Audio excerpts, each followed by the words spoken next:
All right, welcome to the men's junior road race highlights with yours truly. And we're going to talk about how it was won, how it was lost. Let's just get straight into it. And straight, look at Portugal just ripping it up on that yellow Cannondale there. Got Scott Sunderland in the car, giving the flag off. Scott Sunderland, established Australian rider from the days. And look at that, just boom. You got juniors, you got disc brakes. So let's slow it down. It's going way too fast. Let's slow it down so we can do a full race recon here, breakdown here. So look at this is the first climb of the day, and there's guys in the front already doing 8 watts per kilo up the climb, and it's just shelled out the back here. And there was some controversy. People were like, oh, the Kazakh rider won the under 23 worlds. I hope he's natty. But look back here. You can't just say because someone's from a country that they're natty or not. Or we can base that on his performances. Look at these guys here. This Kazakh on the left, Kazakh on the right. This guy's on rim brakes over here. He's got lightest bike in the peloton. He's getting shelled in the first climb. So you can't just say, oh, because someone's from blah, blah, blah, that they're juiced. You can't say that. What you can say is if the watts per kilo, if it's Cookie Man or whoever, then you can say, you can make your assumptions that way. But otherwise, you can't be saying just because some nationality, okay? That's racist. All right, so let's go over here. And here's the thing. How many Kazakhs have won the Tour de France? Okay, there you go. So don't be making those claims. You can only make it if the watts per kilo indicates that. Simple as that. And that's all sports, right? It's running, swimming. You can't run the world record marathon or set the 1,500 meter swimming freestyle natty. All right, it's juiced. Everyone's juiced. It doesn't matter what country you come from. At the top of the top is juiced. It's regardless of your passport stamp. All right, so you got Portugal on that yellow bike there. This guy's, way stronger than the rest of the riders in this bunch here. He's way stronger. This guy's definitely the strongest guy in the race, and he'll come second. He'll lose the sprint, and I'll show you how. Look how calm and collected he is. All right, and look at the gap here. There's a massive gap at the back, so the difference is huge. This guy at the back here, Kazakh, he's not having the best day in Australia. It's like he's got coconut oil in his bottles. He's got a super light, but he's got the lightest bike in the bunch that we can see. That bike could be about 6.8 kilo. But I don't understand how he's having such a bad day. You know what I mean? I don't understand how he's having such a bad day. Maybe he didn't do a warm-up. Maybe he's just feeling under the weather. Who knows? But he's having a bad day. That whatever he's doing, he's having a bad day for sure. He's just not able to turn those pedals over. And he's like, I was this morning up Doyce Tep, just really in a different world of hurt there. So he's got his head right down. It's not his breathing. It looks like his legs are blocked. Maybe someone put too much olive oil on his salad the night before because he's just can't push. He just can't push the watt. So maybe he got sick.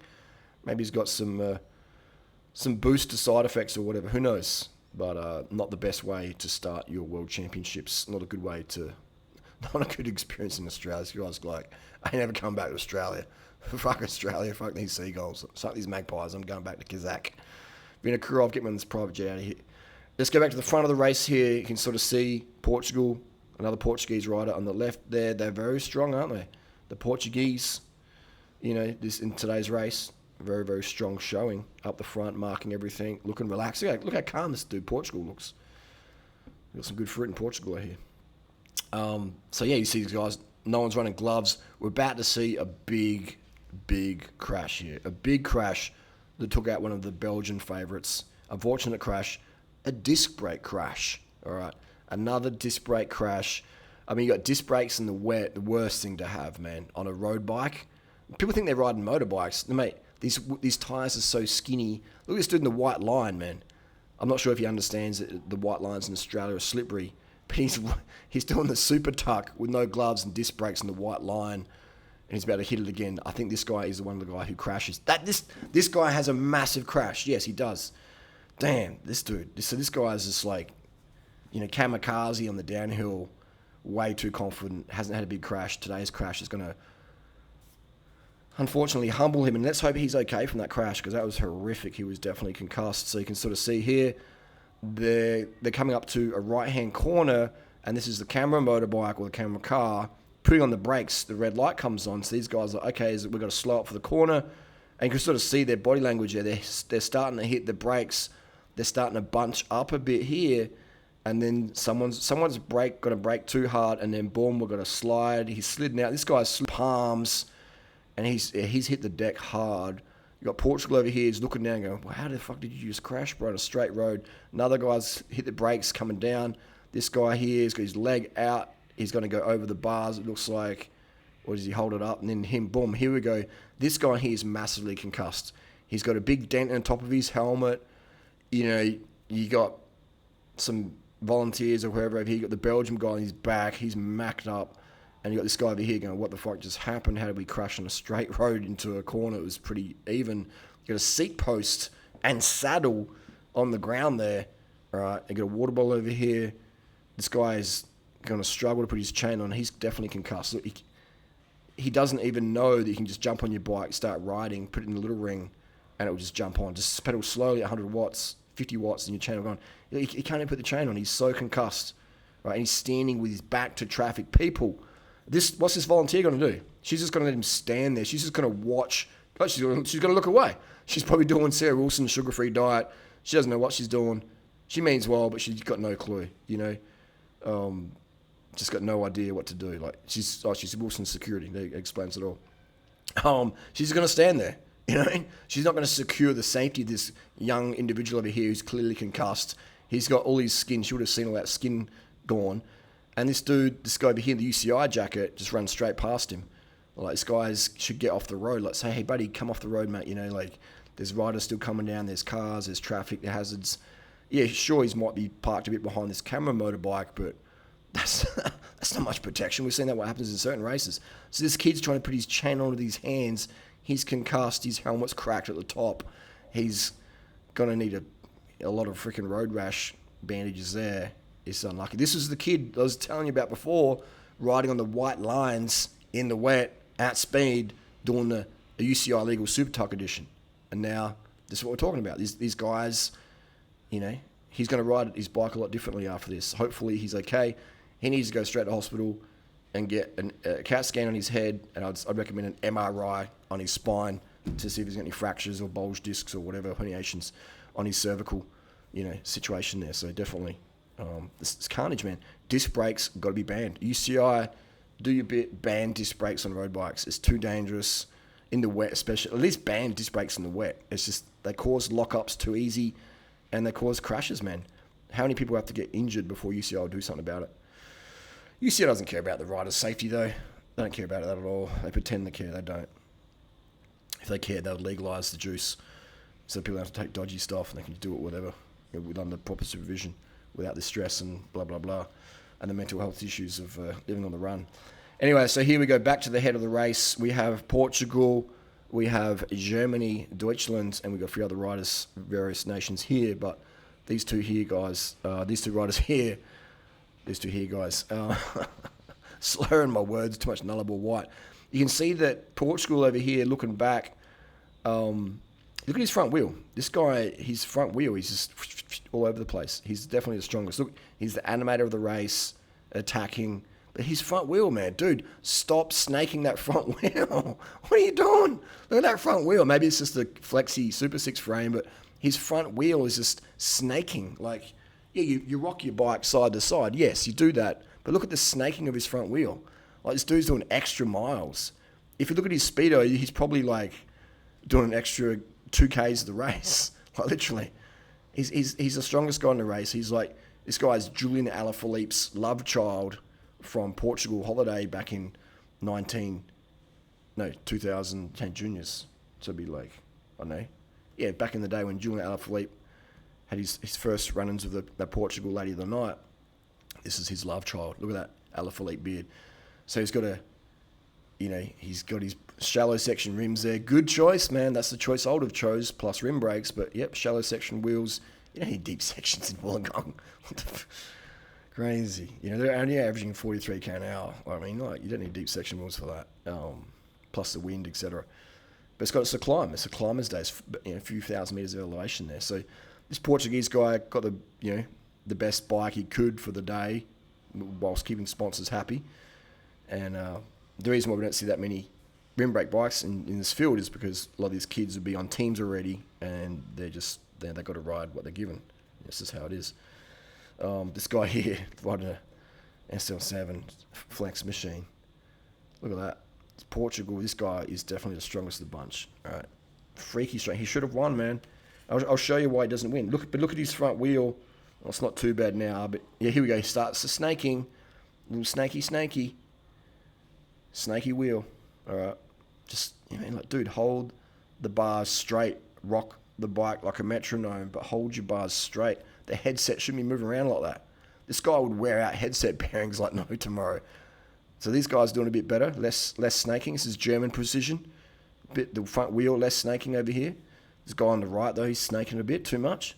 People say, but if you're so good, why aren't you the world champs? Well, I'm 45. 2, I'm not a professional rider. 3, I'm a coach. All right, I'm a coach. I point out how these guys can improve. Okay, I point out how these guys can improve. It's basic physics.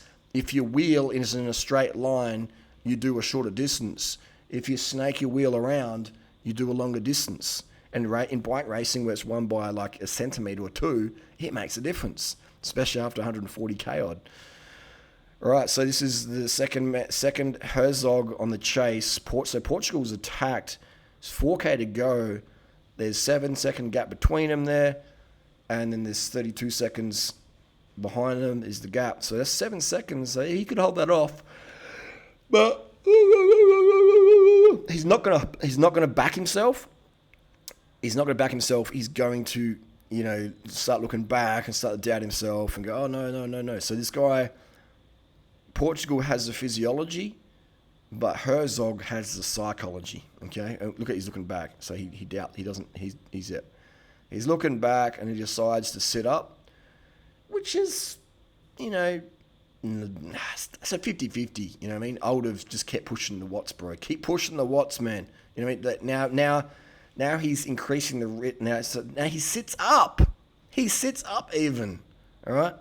So he gives the confidence to Herzog, like, oh shit, this guy's scared of me, man. He's looking back. He's scared of me.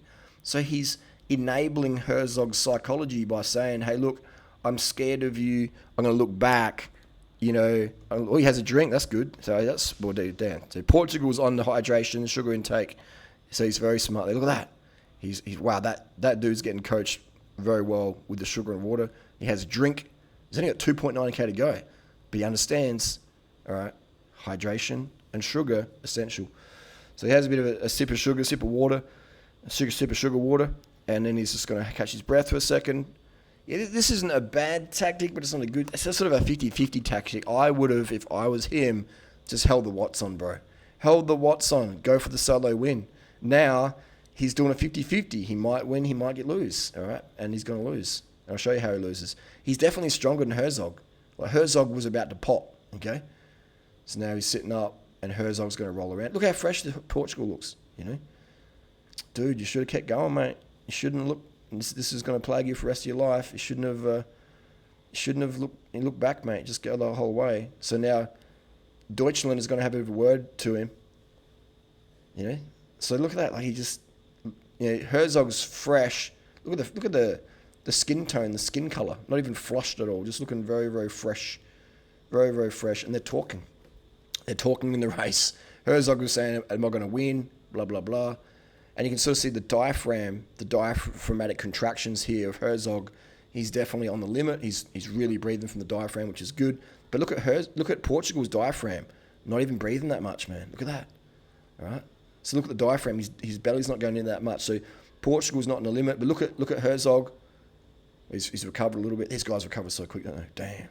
Recovers so quick. The oxygen uptake, transport, delivery to the cells is really, really high. So both these guys' diaphragms have subsided just in a matter of seconds. Just in a matter of seconds, they've caught their breath again. And now they're going to up the watts, all right? So they've got a 47-second gap behind them, all right? These guys' recovery is amazing. It's insane, isn't it? So that's what you got to have. You got to have that oxygen vector capabilities there. Herzog, Deutschland is going to go for the attack. 1.6k to go. Okay, 1.6k to go. So there's a bit of a tacky-dacky there. And Portugal going to cover the gap there. He's probably thinking, man, I shouldn't have let this guy get my wheel again. Boom, 1.5k to go. They got 50 seconds behind them. Okay, so Herzog, these guys are very matched, and they're going to come into the sprint now. I'm not sure how that jump from 1.5k to the final sprint. I'm not sure what happened in between there. But look at this. This is a wicked sprint, man. This is such a good thing to watch. Just so fair. They're not trying to push each other on the barriers. It's just mano a mano. But look at the Snakey. Here comes Snakey again. Wakey, wakey. Here comes Snakey. Look at the left and look at the right. Good night for the win. And look at German precision. Look how straight line he is. All right, if you draw a line straight and you draw a line straight here, you can see that this front wheel is snaking all over the place. You rock your bike. You have to rock your bike to get the power. You have to rock your bike. But look at the snaking, man. He's just going all over the road, bro, relative to German precision over here. So German precision wins it. This guy was fitter. This guy was stronger. But it doesn't really matter in a bike race if you're fitter or stronger, because you can do little silly things with your head and your front wheel and lose the race. So he's lost. Second place. Look at that. He sat up as well. He gave up. Damn, he didn't back himself. And he didn't have his front wheel straight. But otherwise, incredible ride by Portugal. He should have won, but he didn't. Cycling doesn't reward the strongest rider. Cycling rewards often the smartest rider, especially in races like this. Watch the sprint again. And he's already in the saddle, so his legs have gassed. He's let himself sit up. He's sprinting in the saddle. Herzog's still at the saddle. That just goes to show how strong this guy is. He's sprinting in the saddle. He's lighter, and Herzog's out of the saddle and just pipping him in the sprint. You know what I mean? Like, this guy is a name to watch. A name to watch. They're both names to watch, but Portugal, definitely a name to watch for sure. And man, imagine that buzz. Imagine that high there. The highs and the lows. The cries and the sighs. Damn. But he's still lucid enough to stop his watch there. Get the data. You know? So this kid's good with the data. He's just got to back himself better mentally, and he's got to keep that front wheel straight, and he'll win next time. But again, he'll probably never ever get that chance again at the World Championship level. Winning under 23 Worlds, big deal if you want to be a professional rider. Big deal.